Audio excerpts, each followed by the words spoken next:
everyone, and welcome to today's DataVox webinar, Total IoT Visibility and Security with Ordr and Cisco ISE, presented by Ordr. My name is Jessica, and I will be your moderator today. We are broadcasting this webinar through Cisco WebEx events, and the audio can be heard through your PC or by calling into the phone number listed and with the access code provided in your confirmation email or calendar invite for this event. Today's webinar is being recorded on behalf of DataVox, and participation in this event indicates your consent to being included in that recording. All attendees will receive an email with the link to the completed recording 24 to 48 hours post-event. If you have questions for the presenter at any time during this presentation, you may submit those questions via the Q&A feature to the right of your screen. This should already be turned on. Simply click Q&A and the text box will appear. We encourage you to utilize this feature throughout the presentation, as we will be responding to your questions in the chat as well as verbally at the end of the presentation. If you are in need of support or have a question not pertaining to today's topic, please utilize the chat feature and I will be happy to assist you. This feature is separate from the Q&A feature and can be turned on by clicking the chat bubble in the lower center of your screen. Now that we have reviewed the features of this webinar, I would like to introduce Cybersecurity Solutions Architect, Paul Yao. Paul, the floor is yours. Hey, good morning, everyone. Thank you for joining this webinar partnered with Ordr. So we have heard of the saying that we cannot protect what we do not know. And in our modern IT network, how do we protect what we do not know is there, right? So perhaps we think that we may know what we have, but really, do we? How do we actually know that we actually know everything that's in there? So historically, we have applied security policy at different enforcement points to the best of our abilities. However, why do we still have so many security breaches? Problem usually lies with the unidentified devices or some form of abnormal behavior from an existing device. And how do we react quickly and intelligently towards these unknown threats? Furthermore, how do we accurately inventory the entire network and generate security policy based on device behavior to protect our intellectual properties? So today we have Bill Thompson, our local Ordr representative, and Craig, technical marketing engineer from Ordr, to demonstrate the solution for us. Craig?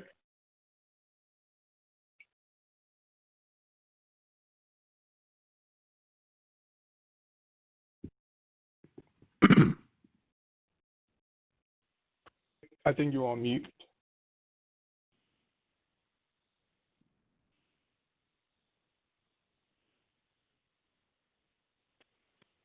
There we go. Thank you. Yeah, so we went to reshare. It put me on mute. So thank you, Paul. And very excited to meet with you today. This is always a good topic to be able to provide to our customers that are trying to deliver and deploy network access control using things like Cisco ISE and SDA. But there are a number of challenges that are inherent to providing visibility, vulnerability and assessment, and security around the IoT devices. And I'll talk quite a bit about that today and show how we can help accelerate your existing ISE deployments and get more value in a shorter amount of time. I spent many years working at Cisco on the product team that support Cisco ISE and consulting with large customers across many different verticals on how to best design and deploy Cisco ISE. And one of the key things that I had seen, which was a challenge, was while there is a classification and profiling for systems within the solution, there's often gaps. There's things that don't authenticate. There's things that are not considered managed in the traditional sense of being part of, there may not be in your existing asset system. They may not be managed by something like Active Directory. And how do you get visibility into these things and start providing protections around them? So I did spend quite a bit of time writing things like the ISE Profiling Design Guide while I was at Cisco, and as well as building custom profiles around IoT. But there's additional information that can be gathered, and I'll talk about that today, where we can help accelerate that visibility into all of these things. So it's important to understand all of these things that don't, beyond just the user workstations, things that can authenticate to your network through maybe user credentials, or maybe they use something like certificates when they connect to your network. And these are your common office devices, your video conferencing, printers, phones. There's the digital signage, there's media, there's all sorts of things that are being connected in personal devices, the Alexas and in Google Homes and things that get plugged in. And they can also provide some additional security concerns because they can record conversations, and we find those quite often throughout an organization. Your cameras, in the case of in manufacturing environments, being able to understand what are all the things connected to the manufacturing plant floor and supporting industrial functions. Certainly in healthcare, across the board, what is this specific device? It's not sufficient just to know that it's made by Siemens, because Siemens makes devices for many different types of solutions. So being able to narrow down and say it's exactly this type of device. Your facility, every customer is going to have a growing number of these things, which are supporting building automation and operations and are critical to your environment. And then certainly there's often across many different customers, there's some level where they have payment and credit card processing and are being held to standards like PCI. So some of the challenges is understand what do I have on my network, being able to truly understand beyond just saying it's a Siemens device. What are they doing? Are they behaving normally? So even after they connect, is that device, is that security camera continuing to act like a security camera? Is that light bulb acting like a light bulb, infusion pump acting like an infusion pump, and so on? Are they vulnerable? Are they exposed to risk? These are devices which do not typically have agents. You can't go ahead and just install the latest Symantec or McAfee client software on these devices. So how do you protect them? Often when they're running these older kernels, things like Windows, XP or embedded, and other systems that are very exposed. So while these things provide a critical function on your network, they are highly vulnerable, and being able to understand where those risks exist is a challenge. Then next is, if I can't put some self-protections on them, what can you do to protect them? You're not going to rip out every printer that's still running Windows 7 overnight, and even then, even if you said, I've got these devices on my network, often you're not going to do a rip and replace. You're going to say, how do I provide some protective guardrails on these things so that they are safe, they're secure, they're not open to compromise? And then how do we find out if they're being used efficiently? So there's additional elements, which is, especially in healthcare, when you're spending, hundreds of thousands of dollars on or in manufacturing on specific devices, to understand how they're being utilized. And that's something else that becomes a challenge with these devices. So introducing what the Ordr Systems Control Engine is to passively, without the use of agents, to find all these unmanaged or headless devices, being able to discover them and not only provide a classification of what they are, but to be able to provide rich context like make, model, serial number. What operating system is running on that? Why? Because that's really important understanding, are they at risk? Are they under a recall? We'll analyze the traffic from those systems.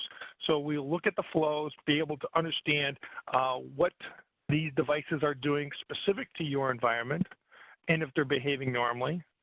We'll correlate this rich data to existing security feeds like CERT or FDA recall, being to understand if they're vulnerable. We do active threat detection, so we have built-in intrusion detection, so we can understand if there are active threats within the conversations that are allowed on the systems. Are they behaving normally? Assess them for risk. So what is the risk of this device? And then protect. So this is where we get into, certainly when we get into the visibility, how do I provide that information to the system that's controlling access for every device to my system? This is the type of data that ISE will need. And then the next big piece is how do I actually protect them using my investment in Cisco ISE.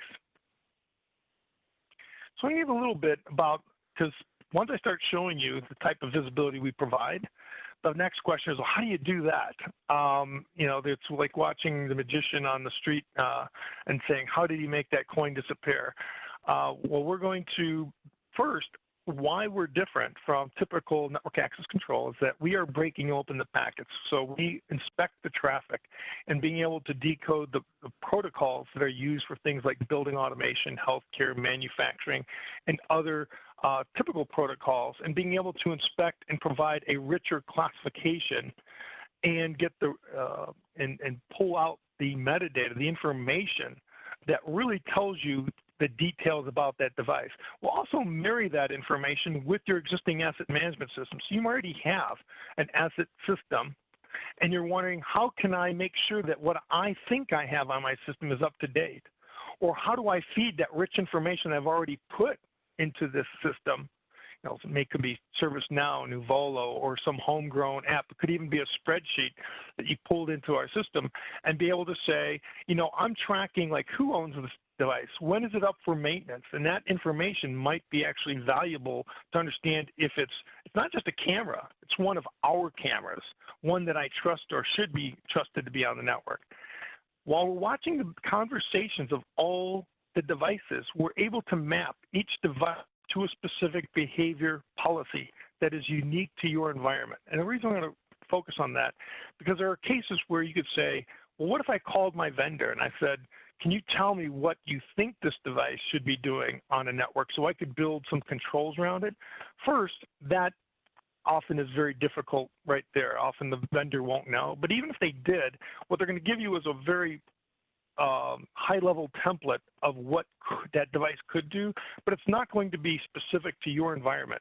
And what's important to understand is if you do not enable or provide access for just one service, you can break a device. So if it's expecting to have access to a name server to actually do lookups or to a specific service, that device no longer functions.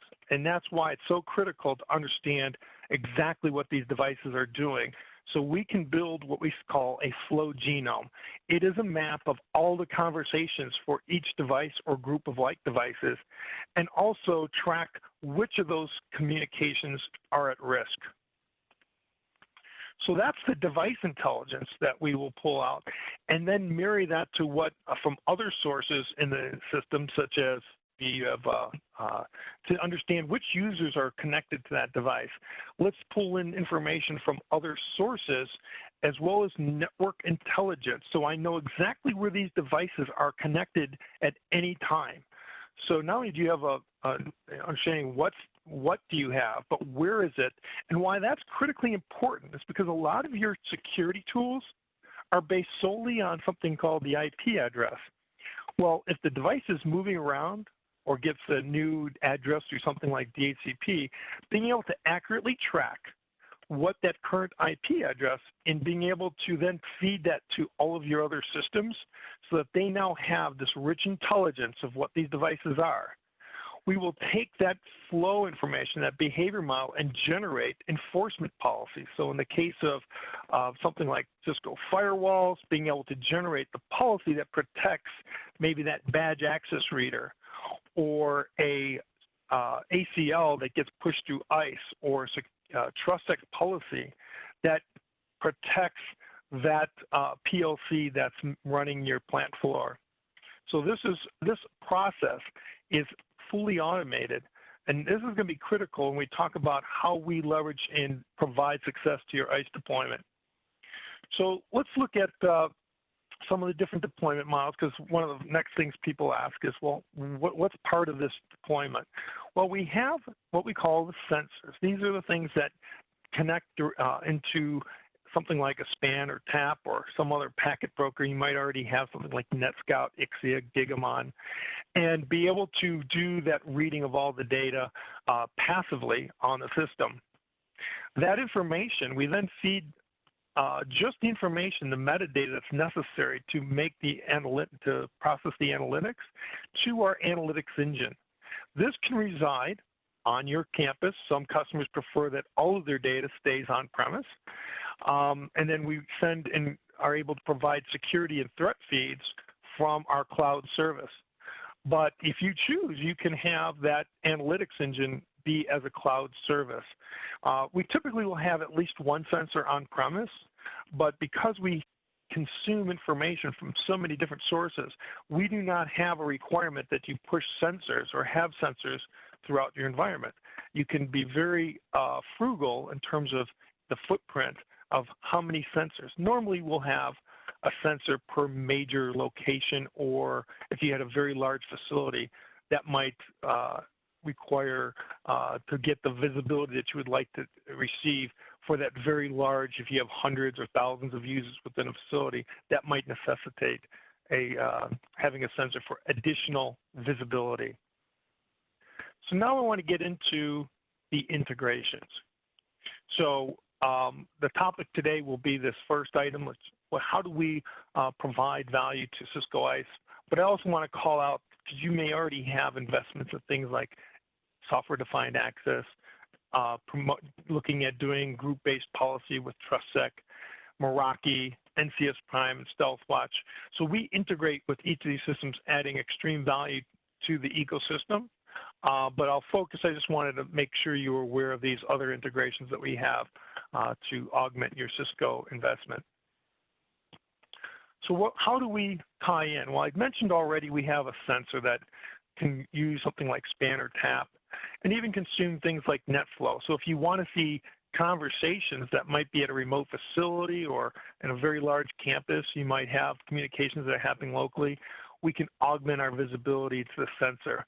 This rich data is then fed directly into Cisco ISE and will feed not only the rich device classification, but things like vulnerability and threat and anomalous information, so that you can make policy decisions about the full context of this device. So zero trust, really big buzzword today, but if you do not have the full context of these things which do not authenticate, they don't have supplicants, they don't have a user typically sitting behind them, to provide that identity to establish a zero trust policy, you basically are creating identity based on rich context. And then compliance of whether it's at risk. And then to automate, and this is the key piece, the process beyond, once you know what that device is, to be able to establish a microsegmentation or a segmentation policy to protect those devices often takes months, or in some cases years. And we're going to see how we streamline all of that. So I like to always start off, you made a great investment in Cisco ISE. It does a lot of great things, from general device profiling, posture and mobile device management for those user devices. It provides other BYOD and other guest services in a very advanced AAA Radius and TACX solution. Where we're going to do is we're not going to replace, but we're going to augment, enhance what ISE knows. So any of those gray areas where ISE does a very good job. So, I can say with authority, I wrote most of the profiles for Cisco ISE that are available for IoT and medical devices. It is based on the limited information and visibility that the profiling system has, things like DHCP or maybe user agents and some other artifacts, the MAC address of the vendor. So if it's an Otis elevator, you're in luck, because that NIC card tells you it's an Otis elevator. But if it's anything else, pretty much, it's very difficult to ascertain what that device is. So we are able to provide visibility, and we're going to feed that into ISE, not just what it is, but the details about make, model, and serial number. The other piece is that, can I make a rapid decision about protecting that device? So if I do see something bad going on, can I quarantine and stop that threat? The answer is yes, but I'll make some commentary. This is where I think this is like the big sledgehammer. I have one in my barn. I only pull it out once in a big while. What I'd rather do is, I have other tools such as being proactive, which is how do I provide segmentation for these devices so I don't have to pull out my sledgehammer. Something else we'll do for Cisco ISE is there are many different connectors that we can natively provide on the back end and feed that information to ISE, where ISE may not already have that native connection to, say, ServiceNow, Nuvolo, your asset management systems, other security feeds. We can provide that. We also will do agentless compliance, so we can, without having any connect on a system, be able to tell you, what's on that device, is it patched or not. The security and threat intelligence, sometimes known as threat-centric NAC, so we'll tell you for all devices, is it at risk, is it vulnerable, or what our alarms are for that device. So you may want to adjust your policy based on that. Even after it's connected to the network, is that device, is it being spoofed? Is it acting the way it should? I let it on thinking it was an IP phone, but is it behaving like an IP phone? Is it trying to do things that I should be aware of? And then finally is the being able to provide touchless policy generation, which is how do I make this happen? How do I put some teeth into policy and get out of this thing that your teams might call monitor mode, which is watching. And it seems like customers get into this stall where they're constantly watching, but they never get to actually enforce anything. We'll show you how to make that a seamless process and then allow you to validate through visualization tools if it's actually being enforced. So when I talk about visibility, I mean everything. It's not just one single device. It's everything that's connected, whether it be a camera, whether it be a building automation controller, a TV, somebody's phone, a workstation, something on the manufacturing floor, healthcare devices, the whole gambit. Why? Because I want to have my NAC system, my ISE system, is looking to control access for everything, not just for a few select devices. And then being able to understand which things are connected and potentially, because if you just let everything on the network, going, oh, I think this should be on my network, then I always call it, it's like getting, taking your ticket at the arena and then finding out that you weren't going into the stands to watch a ball game, but you were front and center inside the arena with the other gladiators and lions. And if you don't provide protective controls around these things, once they are allowed access, then somewhat defeated the purpose. So when I talk about rich classification, this is the type of level of detail. What's the specific device? What's the manufacturer, model, serial number? What's the operating system? Is there a current user associated with this device? What type of device? What category? What general category? What security alerts and issues I've seen for this device? Where is it located? If I needed to find this device, what VLAN or which SSID, what access point, where exactly is this device? And I'm going to feed that into ISE. So now I've just made ISE infinitely more intelligent about all the things that are connected to your network. So this is an example of the ISE details page for this device in the system. And you're seeing we're feeding all that data. We don't replace what ISE knows, we just augment. Here's another view. So the visibility, so right out of the gate, and this happens very quickly. You'll see now things to the left of this red bar is what ISE saw.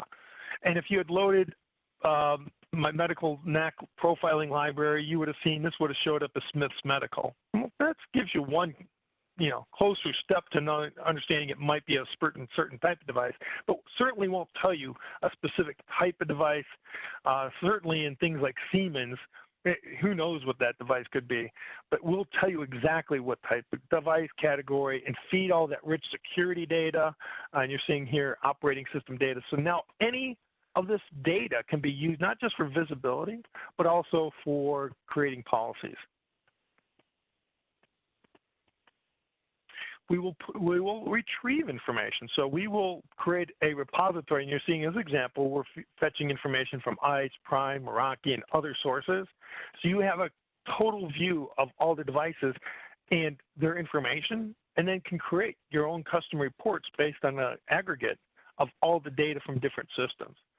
So we're going to constantly leverage these integrations so that we're not only sharing rich data with those your security event management system, your NAC, your firewalls, other solutions, but we will retrieve information where it makes sense. Because we're cracking security-related information, this now supports what Cisco calls a threat-centric NAC policy, where I can now say, based on the risk, based on the security, the criticality of this device, maybe I want to dynamically limit access to this device based on these security risk scores and assessment. So this is something very simple that we do as part of the data we share with the ISE system. And this is something else, I just threw this in there because while ISE does certainly track users that are logged in, especially with AD as a very powerful AD engine integration capability, what I'm showing you here is that we'll very quickly show you for any device which users are associated, and we'll fetch the details. So if you needed to call that person, like who are they, where are they located, when have they logged in? So if there's multiple users logging into this device, who was logged in at the time that some issue occurred? And then being able to fetch without any agents, to be able to retrieve things from, say, your Windows systems, whether they're joined to AD or not, to be able to understand what hotfixes, what software, when it was installed, antivirus and hardware information, that's all being fetched from the system. So that was the visibility piece. And that right there, I will tell you, with hundreds of customers that I've worked with, ISE customers, and deployment, that right there has been the first major blocker, was the lack of visibility. How do I start enforcing policy if I don't even know what the device is with some level of certainty? Next is, how do I get to that next phase of understanding what the devices are, what are they doing, how do I move to an enforcement, how do I know what these devices should be doing? So if I put in segmentation policies to control the spaghetti lines of the conversations that may occur, how do I make sure I'm allowing just the things that they need to do and nothing more? That very basic principle of least privileges. Why does a printer have more access or accessing things that it shouldn't? Or why would somebody allow access, say, RDP to a system that's a patient monitoring system? It shouldn't be allowed. So we will take that classification, and not just for things that are connected to your campus, but things in your data center, and also classify things that are outside your network and put them into their proper buckets.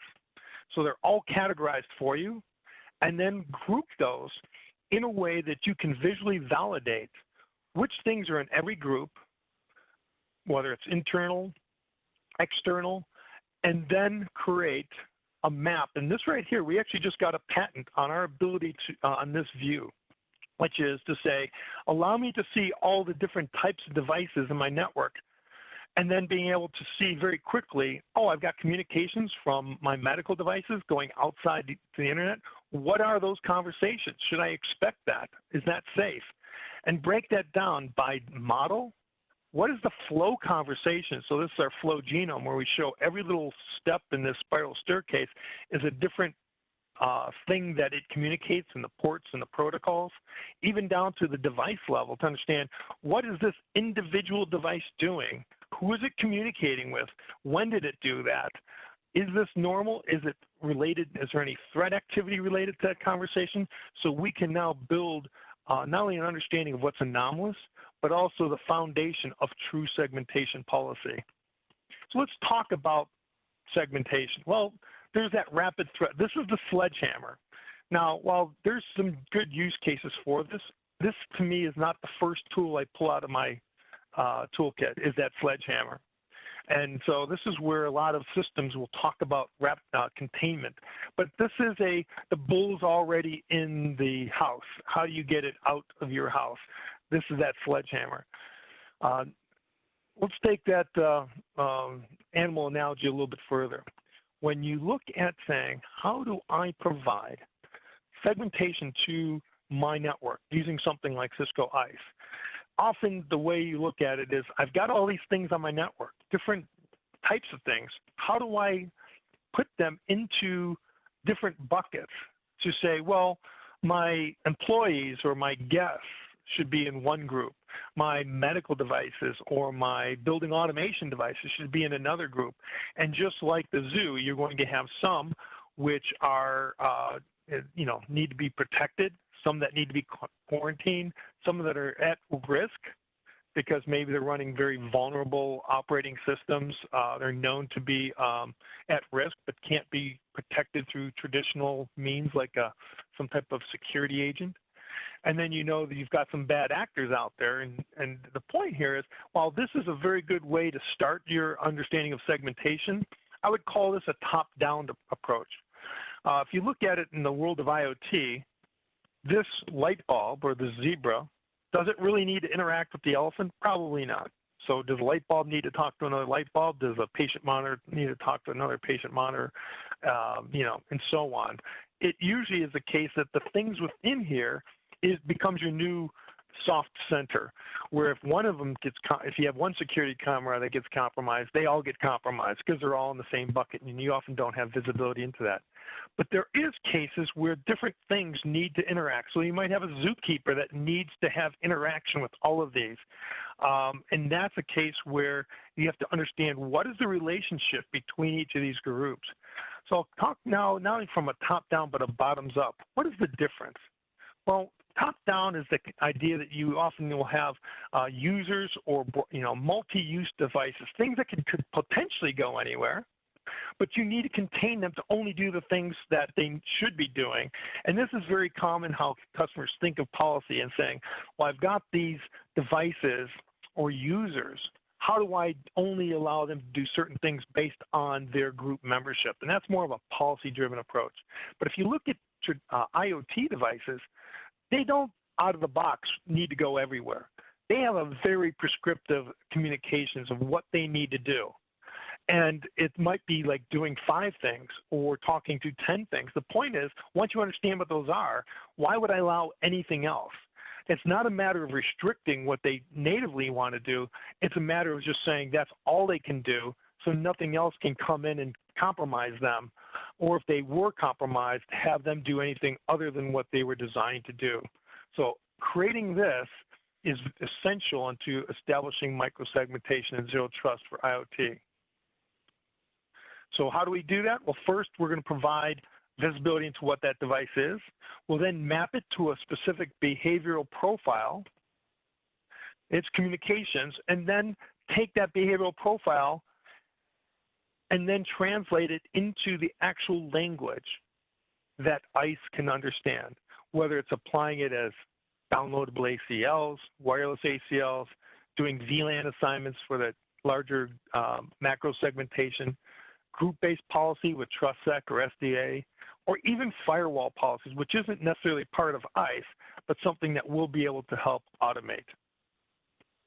So this is what I call out as the traditional approach to building policies with NAC. You get all these Lego building blocks, and my son would get these, and he would spend hours creating little sub-blocks of things to do that he had to do along the way to then finally compile them all and hope that there weren't a few pieces left over, which there always were. And they weren't the ones that were intentionally extras. This is what we'll want to provide you. A very clean, you want to enforce group-based policy using TrustSec, assigned VLANs, downloadable ACLs. If you want to blacklist something, click the button. We will provide and automate all of the functions that take typically, in most customers, months or years to achieve, especially when you're looking at the breadth of devices that need protection. So with that, let me jump to a demo. So when I talk about visibility, I mean everything. So here we're seeing all the different types of devices that are across the system, not just specific verticals, but I want to know everything that's connected and anything that could potentially impact other critical devices. We go to our dashboard and look at the inventory, and you'll see that there are a number of ways that we break down the information. Here's all the number of IoT. Non-IoT would be things like your networking equipment, user devices like mobile phones and your workstations and servers. But the things that don't have users, we want to know exactly where they are, how many new have connected over time, their usage, how they've been offline. This is the area, obviously, and you start getting into classification. What is the breakdown oh, I've got 1,753 facility devices. What are those? Oh, they're those. Let me show you a picture view, and then you'll be able to see exactly, oh, that's what that device is. This is present in all of your networks, whether it be things that are monitoring your parking lots, the water coolers. This is actually a pneumatic tube thing, not a water cooler, but always looks like that. Clocks, you name it. These are things that are connecting all the time and often without your knowledge to the network. So we'll be able to provide and look and provide very detailed information about what those things are. You know, again, the make, model, serial number, where exactly is it located? Is there any security threats related to that device? I'm going to look at another type of device, and so we'll show you where they are based on their VLAN. So you'll be able to say, what are the devices in a specific VLAN or a subnet? Why would I have things that aren't, say, a facilities devices in my facilities VLAN, or a facilities device that's, you know, sitting in maybe a user VLAN? Looking at breaking it down by operating system, you'd be surprised how many systems are still running not only just the recently end-of-life Windows 7, but things like Windows XP and even older that we find. They could be managed workstations, but they're IoT devices running that. And also seeing which devices are at risk and being able to quickly jump down and see that information. Let's go ahead, and I'm going to take as an example physical security devices, and I see all my different cameras, and I can scroll through that list, but I'm going to look at it from a different view, a classification view. And I want to see the ones based on their risk. So I can see here I have a number of different cameras, and if I was to drill into one of these, I can see the details about this camera, which wireless LAN, which access point, where's details about that. Security incidents related, so I see this thing has had password attacks. We will actually, or that it's using a weak password, so we can detect weak passwords as well, as an example. But let's go ahead, and I want to look at another device in this list and kind of break into what we're doing from a visibility. So we see that there's security incidents, that there's a Trojan, and I can actually, activity, and for your security personnel, they can actually take this and analyze and see, we'll actually provide the guidance of what to do about these alerts, linking it to things like the FDA recalls or the CVEs so that you can quickly find out what is the remedial action for these. But here's the one where behavioral violation. What this means is I see that 7 times there was a communication with something that I didn't expect. Let me go look at that. This is the flow genome, and I see there are 3 + 4, 7 cases, so we color code. So the 2 conversations down here is what we expected. I'm going to filter these high-risk ones. This is what I expected this device to do. So it's communicating with this device, specific, TSP protocol, what you expect for this media device, and it has certain conversations going on. But then there's this other conversations which we flagged as we didn't expect this, and this is what was related to all that threat activity. And this is what allows us to build an understanding of what this device should be doing and not be doing. So if I look, I'm going to say, you know what, let me look at this not as an individual device, but I want to see what the group of all devices in this category. And I can see there's these 7 flows again, which were very specific to that one device. We can see that of the 50 devices, there's one that has this behavior. And this is what, if we were to create any type of policy, we certainly don't want that in it. So here I'm going to show you that, we're seeing what traffic was internal. Oh, all the normal stuff. Green just means that a fewer set of all the devices, it's still normal, but it's just a smaller subset of devices. 7 out of the 50 had that behavior. Whereas something like this one, you see almost all of them had this behavior. What is the conversations that are outside my network? That's the stuff that I didn't want. Let's now go and say, how do I create policy around that? Well, this is our baseline. We can see that the things that are at risk are not part of the default policy. These are things that are considered at risk. Now, I could modify this. Someone might say, you know what, that's actually related to some vendor we have to communicate with, and we're going to allow that. You can override that and say, let's allow that. but I'm just going to show you, this is the flow table that allows us to then generate policy in the language that's natively understood, in this case by your Palo Alto firewall, or it could be a Cisco or HP Aruba switch. What is the language that's needed? Cisco wireless, and it goes on and on for different wireless and firewall vendors. And you'll see down here, here's the ICE. If I wanted to deploy this as a policy, that's exactly what I would need. And this is a true microsegmentation policy. This isn't just some generic, well, we think some devices, because this is unique to my environment, and that's what I need to protect. So now we give you the easy button to say, enforce that policy. Just push it to the firewall, to the switch. Push it as a group-based policy into the system. And then allow me to visualize what those communications are. So here's that constellation, that patented view where we can say, show me all of my physical security devices, like my cameras.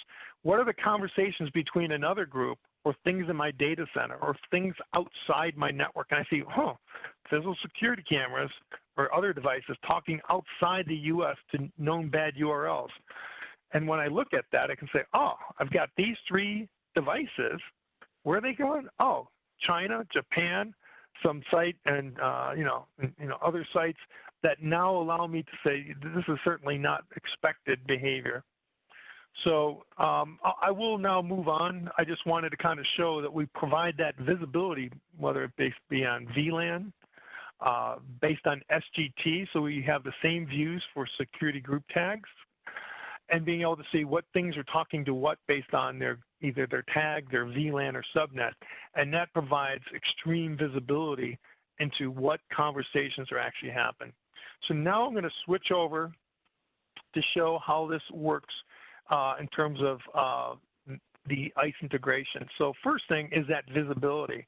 So here's a view. This is a Cisco ISE screen, and I've created some filters. So, if I was healthcare, I'd probably be interested in all the medical devices that are connected to my network. And here you're seeing, this is a classic view, one I showed, which is Digiboard. I could not create a profile for that. Why? Because Digiboard creates gateways for many different IoT devices. I would never be able to take ICE custom profiling and be able to say, that's a Baxter infusion pump, specific make model, and also send the security details to it. Things like the, this Calypso Zen source, very common, but you're seeing this is what ICE out of the box would see. This is what we see, and we're filling in all that gaps.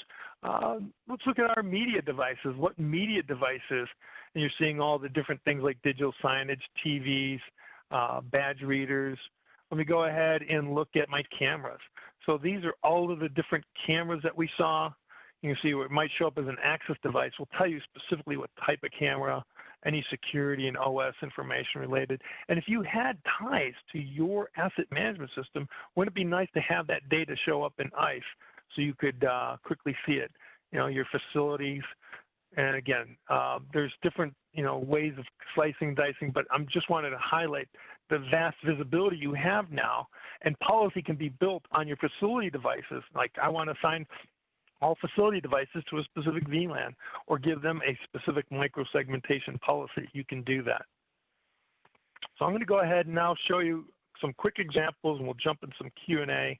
But I did want to show you some real examples. And when there's a few other solutions out there that provide the ability to send classification to ICE. And why our solution is much different. One is, including myself and many others within Ordr, we have extensive knowledge about how network access control, Cisco ISE, and other vendors, how they segment traffic and how they work within your network. So we're not just throwing something over a fence and go figure out how to use our data. We work very closely with DataVox, who has a very strong Cisco ISE practice, to be able to say, how do I make this happen most effectively in my environment? What makes sense?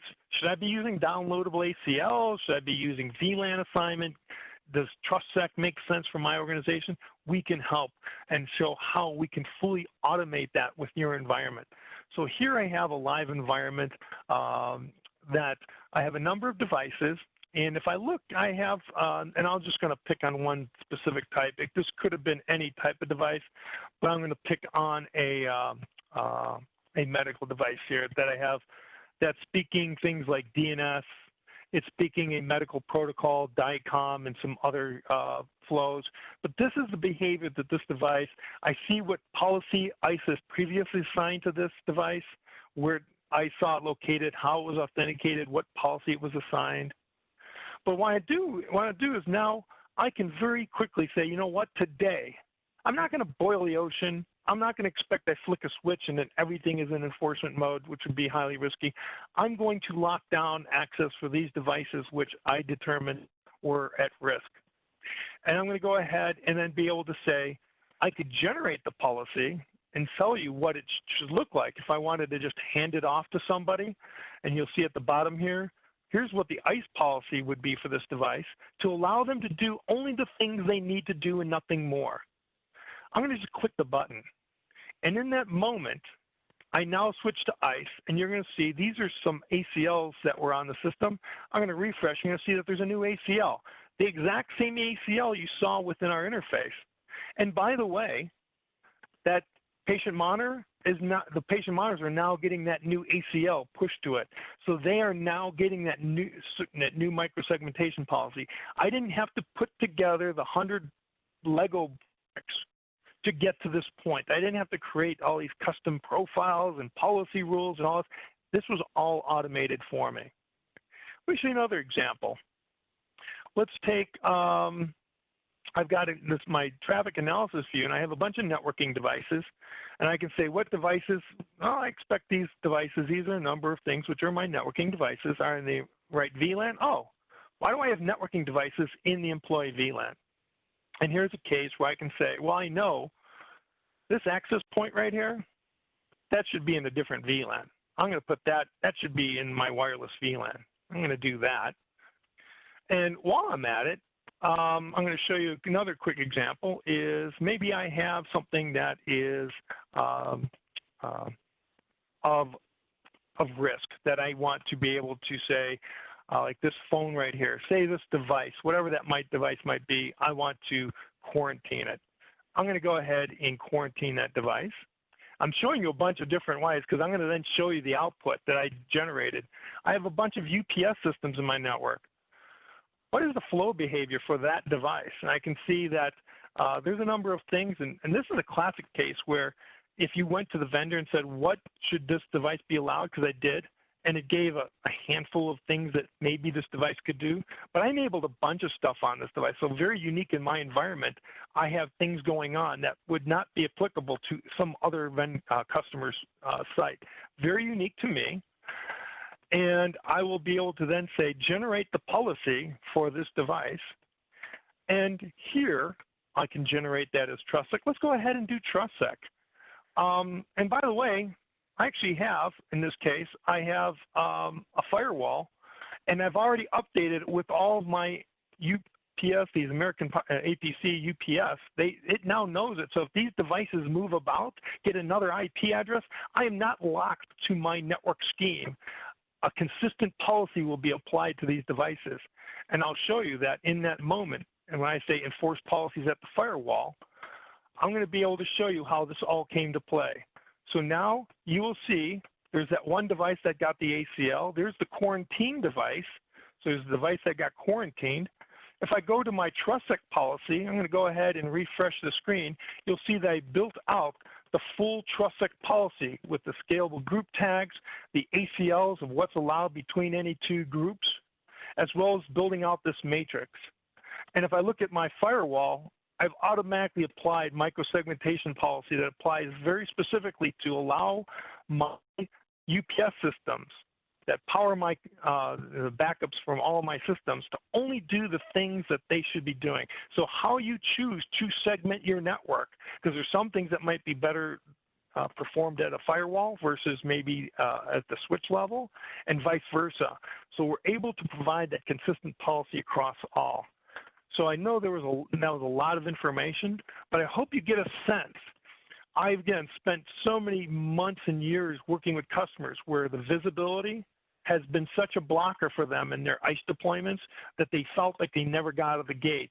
And even once they classified them or manually, statically inventoried them, and then said, okay, I'm going to trust this device on my network, getting to the point of instantiating a policy that they could apply as a TrustSec or as an ACL. There's that device that got a new VLAN into the system. This is so different than what customers are used to. So with that, I want to just wrap up. Just a quick time check. It's, we got 10 minutes. Yep. And that's it, Bill, because you hit me right on the right time there because I wanted to leave time for questions.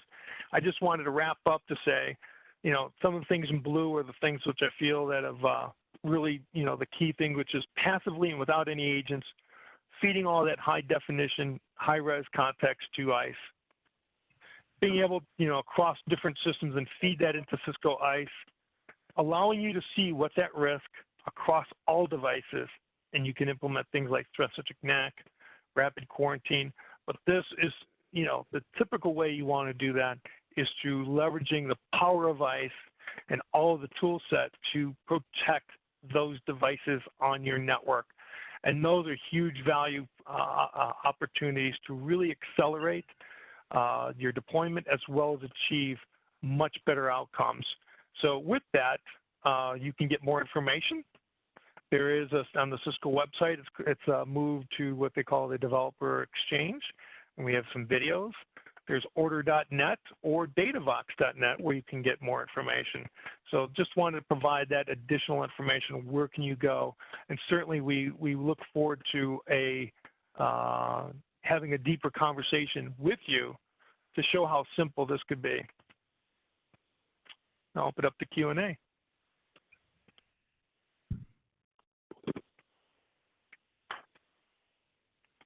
Any questions? Yes. Hey, Greg, I think we have a few questions in the Q&A panels over here. I think the first question is, do you actually see, you know, customers implementing this solution for complete wired and wireless enforcement at once, or is it more like a phased approach? So from a visibility perspective, we often will have the customers that they'll deploy it all at once, but in some cases, you know, they might say, you know what, I don't care about my guest network, so you could say, you know, let's ignore what's on the guest, but I certainly want to see anything that's on my other network, my managed networks. We actually had some customers that said, I want to see what's guest because I don't want to see employees using the guest network, and I can see when I have my internal IoT being connected. So the short answer is yes. We will see customers deploying for both wired and wireless. And then it's a much different proposition as far as when they want to move to some type of segmentation, you know, whether they would start, often customers will look to deploy segmentation on wireless first in terms of, because there's much more, many more things that are authenticating, I would say, than on their wired side. And the wired side is where we just add even that much more value because you're taking an environment that traditionally does not have any segmentation and now applying some type of control to it.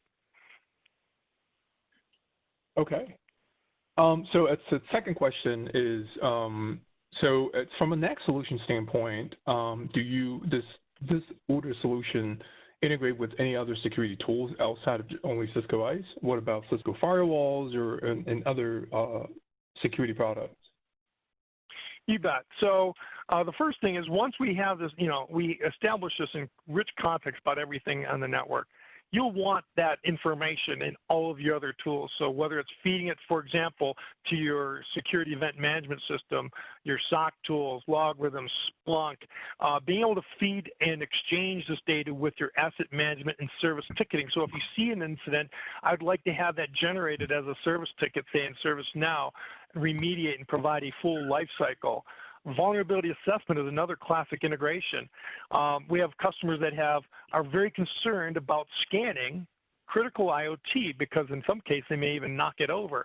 We can say, oh, these are all the devices that are a group member of that type of device. which you know to be vulnerable or sensitive to scanning. So maybe you exclude, so now in Tenable or Rapid7, you can exclude those devices from scanning or have a different policy about how intrusive the scanning might be. Great, thank you so much, Craig. So it looks like we're actually coming up here on time, so I think that is where we will end the Q&A. If there are any unanswered questions, we will be sure to follow up with you post-event. Okay, well, thank you all for attending today. We appreciate it. As a reminder, the recording link for today's session will be emailed to all attendees 24 to 48 hours post-event. If you did enjoy today's session, we do offer new webinars weekly. Please check back our DataVox website for more information on upcoming sessions. And as always, we'd love to hear your feedback on our events. Our account managers will be reaching out to you later today to discuss the webinar and conduct a quick survey. If you could please take a moment to review with them, we would greatly appreciate it. That concludes our session for today. Thank you to Craig and Bill for your time and a great presentation, and thank you all for joining us. Have a great rest of your day.